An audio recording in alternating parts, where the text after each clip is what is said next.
اگر یہ عقیدہ کھنگالو گے حسنین کریمین والا تو ایک تسلسل کے ساتھ آئمہ کے تسلسل سے سند و سند اگر ملے گا تو اہل سنت و جماعت کے اندر ملے گا۔ میں بس یہ پیغام دینا چاہوں گا کہ سید الشہداء امام حسین رضی اللہ تعالیٰ عنہ آپ کی ذات وہ ذات ہے۔ آپ کے متعلق مورخین لکھتے ہیں کہ جس وقت میدان کربلا کے اندر آپ کے جسد اطہر سے جسم اطہر سے آپ کے سر کو الگ کر دیا گیا تو اس وقت کوفہ کے لوگ امام حسین رضی اللہ تعالیٰ عنہ کے سر اقدس کو نیزے کی نوک پہ لٹکا کے جب کوفہ کی گلیوں کے اندر نعرے بازی کر رہے تھے، مورخین لکھتے ہیں کہ اس وقت بھی امام حسین کے سر سے قرآن پڑھنے کی آواز آ رہی تھی۔ بولے ذرا سبحان اللہ۔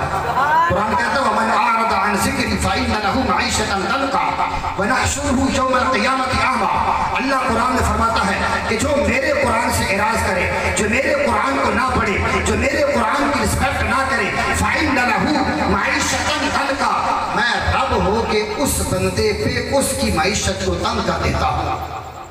معیشت کو سوچنے والی بات ہے، بڑے بڑے کروڑ پتی لوگ، بڑے بڑے بنگلے، کوٹھیاں، کاریں، لیکن قرآن وہ کھول کے دیکھتے ہی کوئی نہیں۔ آؤ میں اس کی مثال تمہیں دوں۔ اب ہے کروڑ پتی بندہ، شوگر کا مریض ہے، دنیا کی کوئی میٹھی نعمت نہیں کھا سکتا۔ ہے کروڑ پتی بندہ لیکن بلڈ پریشر کا مریض ہے، کوئی بھی مسالے والی چیز نہیں کھا سکتا۔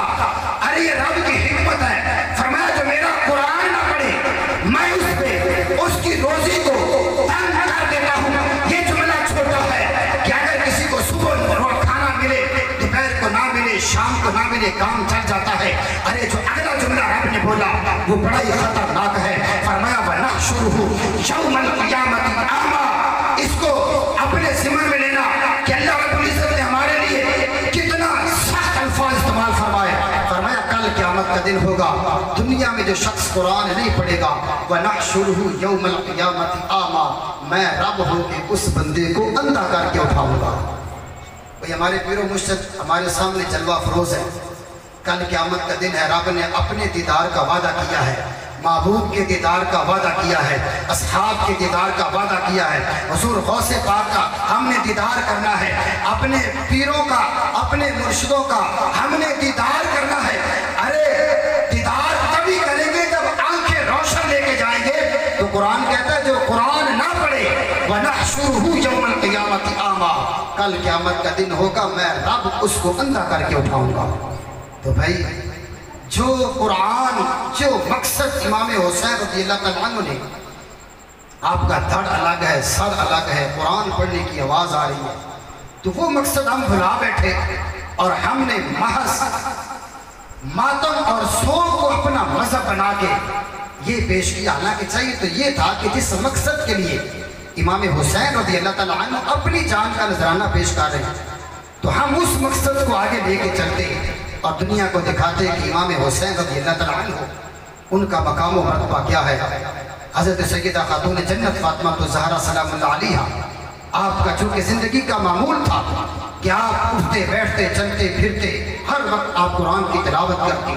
یہ جو مورخین نے لکھا نا کہ سر سے قرآن پڑھنے کی آواز آئی تو اس کی وجہ یہ لکھی چونکہ فاطمہ الزہرا کوئی بھی کام کرتی ہیں، چاہے دانے چھان رہی ہیں، چاہے چکی چلا رہی ہیں، چاہے آٹا گوندھ رہی ہیں، چاہے روٹیاں پکا رہی ہیں، چاہے امام حسین کے منہ میں روٹی کا لقمہ ڈال رہی ہیں، تو فرمایا یہ وہ برکت ہے جو آٹے سے روٹی بنی، روٹی کا لقمہ بنا، لقمہ سیدہ کائنات نے امام حسین کے منہ میں ڈالا۔ یہ اس لقمے کی برکت ہے کہ جو ماں نے قرآن پڑھا، امام حسین میدان کربلا میں پہنچے، دھڑ الگ ہے، سر الگ ہے۔ ماں کے قرآن پڑھنے کی برکت کی وجہ سے امام حسین کے سر سے قرآن پڑھنے کی بھی آواز آئی۔ تو میں ماؤں بہنوں بیٹیوں سے بھی گزارش کروں گا آپ گھر میں یہ ضرور پیغام دیں اپنی ماؤں کو، اپنی بہنوں کو، اپنی بیٹیوں کو کہ آپ نے قرآن کی تلاوت کرنی ہے، تبھی آگے ایک نسل نو جو ہے وہ اللہ کے فضل و کرم سے قرآن پہ چلنے والی ہوگی۔ اللہ کریم کی عظیم بارگاہ میں دعا ہے اللہ پاک اس عظیم الشان حسنین کریمین کے نام سے منسوب محفل پاک کو اپنی بارگاہ میں قبول فرمائے۔ وآخر دعوایا الحمدللہ رب العالمین۔